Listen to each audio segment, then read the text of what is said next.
Hallo zusammen, ich bin der Gutzerjäger und heiße euch herzlich willkommen hier zu meinem neuen Video. Im heutigen Video würde ich gerne ein Fazit über Call of Duty World War II machen und euch nochmal so ein bisschen aus meiner Sicht natürlich die positiven und negativen Punkte vom Spiel zeigen. Bevor ich damit anfange, würde ich noch kurz das Gameplay im Hintergrund erklären, das ihr dann sehen werdet. Und das ist mit der Waffe M1941 gespielt. Gespielt habe ich Division Infanterie. Grundausbildung habe ich bereits dabei gehabt. Die ermöglicht euch einen weiteren Aufsatz für eure Waffe. Und beim Gunfight, wenn euch der Gegner trifft, reduziert das Zittern im Visier. Aufsätze habe ich gespielt Reflexvisier, Magazinerweiterung, Grosskaliber und den Griff. Secondary habe ich dabei gehabt, 3 Feuerpistolen mit Magazinerweiterung und eine Splittergranate. Im Gameplay habe ich nuklear gespielt,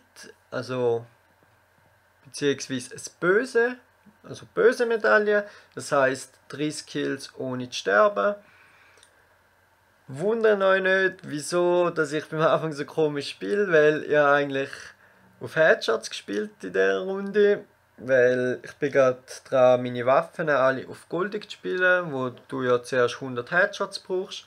Und eigentlich habe ich wirklich recht auf Headshots gehen gegen die Gegner. Und darum habe ich teilweise recht schlechtes Aim und alles. Aber dann am Schluss, als ich dann gemerkt habe, ja, jetzt bin ich hoch in Streak, da habe ich mir dann recht Mühe gegeben. Und dann, wo ich 27-0 hatte, hatte ich richtig Glück gehabt, einen üblen Turn-on noch gegeben. Und dann ganz am Schluss ist es wirklich knapp geworden. Und noch 3 Kills gebraucht habe fürs Böse. Und im TDM, wo ich gespielt habe, haben wir nur noch 4 Kills für den Sieg gebraucht. Das heisst, ich musste 3 von diesen 4 Kills noch machen. Das ist dann nur knapp geworden, aber ich habe es dann gerade auf die letzte Sekunde noch geschafft. Also richtig geiles Gameplay geworden noch gegen den Schluss. Ich hoffe, ihr habt Spaß dran und ich fange jetzt einfach mal an mit meinem ersten Punkt. Und zwar ist das die Lobbys. Also ich finde, jetzt nach Weihnachten ist normal in allen anderen Call of Duty Teile so die schönste Jahreszeit für einen guten Call of Duty Spieler gewesen, sage ich mal so. Weil dann sind alle Noobs online gekommen, die halt über das Spiel geschenkt bekommen auf Weihnachten. Und ja, es hat richtig Spaß gemacht, weil klar, du hast dich gefühlt wie der Boss oder so, habe ich gesehen, jedenfalls ist es mir so gegangen. Du hast so geile Gameplays so spielen und alles. Wie ich jetzt in dem Clip gerade, hätte ich so gespielt gegen gute Leute, ich hätte keine Chance gehabt, so drunter kommen. Weil ich habe wirklich nicht gut gespielt, aber die Lobby, ihr seht es, keine Prestige gesehen, der höchste ist irgendwie auf Level 30 und ja, so macht das Spiel einfach Spaß. Also klar, für mich muss es jetzt nicht immer sein, dass du richtig schlechte Gegner hast, um einfach die showen, dass du gut bist. Ich finde es auch richtig geil, jetzt zum Beispiel im Suchen und Zerstören oder so, wenn du gegen Clan spielst, wo du dir musst richtig Mühe geben, wo du musst eine Taktik haben gegen die, dass du überhaupt eine Chance kannst haben. Wenn es die richtig challenge zu spielen und so, das finde ich auch richtig geil. Aber wenn du wirklich nur in der Ecke weggegammelt wirst oder von hinten stirbst oder so, das macht einfach keinen Spaß in diesen Schweizer Lobbys. Und ja, das ist einfach schade. Es gibt viel zu wenig solche, also es gibt viel mehr Schweizer Lobbys, die nur noch irgendwo überall am Gammeln sind, als jetzt wie da, wo wirklich nur Noobs rumrennen. Früher hast du eigentlich jeden Tag geile Lobbys gefunden. Jetzt und die Weihnachtszeit sowieso ist eigentlich jede Lobby richtig geil gewesen. Und da finde ich ein bisschen schade. Also, ja, das Spiel macht so ein bisschen weniger Spaß, finde ich. Und ja, das ist halt einfach jetzt mittlerweile so. Die Call of Duty gibt es jetzt auch schon so lange. Da gibt es halt immer weniger schlechte Spieler. Weil jeder, der mal mit einem Call of Duty angefangen hat, ich jetzt zum Beispiel seit Black Ops 1, hole mir jedes Jahr Call of Duty. Und auch ich und andere Spieler werden natürlich alle Jahre immer ein bisschen besser normal. Also die sagen mal, Anführungsschlusszeichen viel spielen oder halt jeden Abend 1-2 Stunden. Natürlich, wenn du einmal in der Woche spielst, dann wirst du nicht groß besser, aber wenn du jeden Abend 1-2 Stunden spielst, dann bist du schneller mal ein bisschen besser. Und das ist einfach so, da merkst du, dass halt eben mit der Verwandlung, also jetzt umso mehr Spiel Call of Duty rauskommt, dass wirklich die Spieler immer besser werden. Das ist halt ein bisschen schade. Also, gut, das Spiel selber kann an sich nichts dafür, aber das ist einfach mal so ein Punkt, der mir stark aufgefallen ist. Dann der zweite Punkt, wo jetzt das Spiel selber wirklich betrifft, sind die Waffen.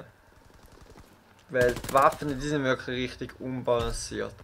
Sie werden ja zwar immer wieder und ab gepatcht, ein paar Überwaffen werden dowmpatcht, dass sie gar nicht mehr spielbar sind, wie die FG42 zum Beispiel. Aber andere Waffen, zum Beispiel PPSH 41, die bleibt einfach immer so stark. Das ist einfach mit Abstand die beste MP. Jetzt, wo ich ja ein bisschen bei die Waffen am Gold spiele, merke ich ja, spiele ich ja mit jeder Waffe ein bisschen und es ist einfach mit Abstand die beste MP. Du triffst auf Distanz, in der Nähe killt sie sofort. Im Vergleich zum Beispiel zu Typ 100. Ich habe mit der Waffe nichts können, also es war richtig schlimm um mit der zu spielen. Schon klar musst du dich an die Waffe gewöhnen und alles, aber im Vergleich ist sie viel stärker PP.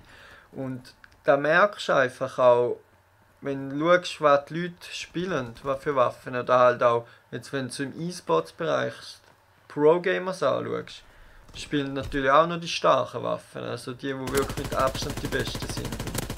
Ist schon klar, weil dort geht es um alles, aber ich finde es schade, dass es so krasse Unterschiede gibt. Mein dritter Punkt ist die Langzeitmotivation von dem Game. Also ist sie überhaupt da? Und ja, für mich eher weniger jetzt, wenn ich es so sehe, weil gut, ich bin mal gespannt auf die neuen Maps, die rauskommen, ob die Spaß machen, aber rein von der Waffen jetzt auch her, ich bin ja am Goldspiel, aber es ist so mühsam und richtig schwer, das zu schaffen, weil ein paar einfach so schlecht sind. Und eben die Lobbys selber, es ist so schwer, irgendein richtig gutes Gameplay zu spielen, mittlerweile. Wenn du mal Killstreaks hast, gute, gehen alle raus oder sonst gammeln sie die einfach von einer Ecke weg und das ist wirklich mühsam. Und vor allem ist es wirklich auf dieser Map jetzt, auf dieser Map spiele ich eigentlich richtig schlecht, Quarantan, die Bonus-Map. Wirklich mal Glück gehabt, gute Gegner, aber sonst bin ich so schlecht auf dieser Map, es hat so viele Häuser, du kannst überall wegcampen werden. Das ist wirklich schlimm normal. Mein vierter Punkt ist, was ein Plus eigentlich ist, aber für mich auch ein bisschen ein Minus, sind die vielen Updates. Es gibt wirklich regelmäßige Updates, wo es eben neue Waffenvarianten gibt oder neue Visitenkarten, Doppel-EP-Zeug, neue Waffen und so. Das finde ich alles schön und gut. Aber zum Beispiel im Punkt zu den Waffen, wieder ein paar von denen sind stärker als die anderen und das Problem ist halt, dieselben Waffen, die du in den Päckchen hast, hat nicht jeder andere Spieler auch. Und das macht dann wieder das Spiel ein bisschen unfair, weil die einen haben dann die gute Waffen und die anderen nicht. Was sie halt gut, also ich sage jetzt mal relativ gut gemacht haben, du kannst beim einen Typ, wo kannst Befehl holen im Hauptquartier, hat jeden Tag wieder einen Befehl zu einer neuen Waffe gehabt, wo für die Nahkampfwaffen, Eispickel und Kampfmesser hast du einfach 35 Spiele abschließen und für das neue Sturmgewehr, die MP und das LMG hast du 50 Spiele abschließen. Du hast sie nicht müssen gewinnen, einfach fertig spielen. Also quasi jeder Spieler, egal wie gut oder schlecht, die Chance hat, die Waffe zu haben. Das finde ich super, aber anscheinend sollte ja dann, ich glaube um den 2. Januar irgendwie das Winter-Update einmal fertig sein.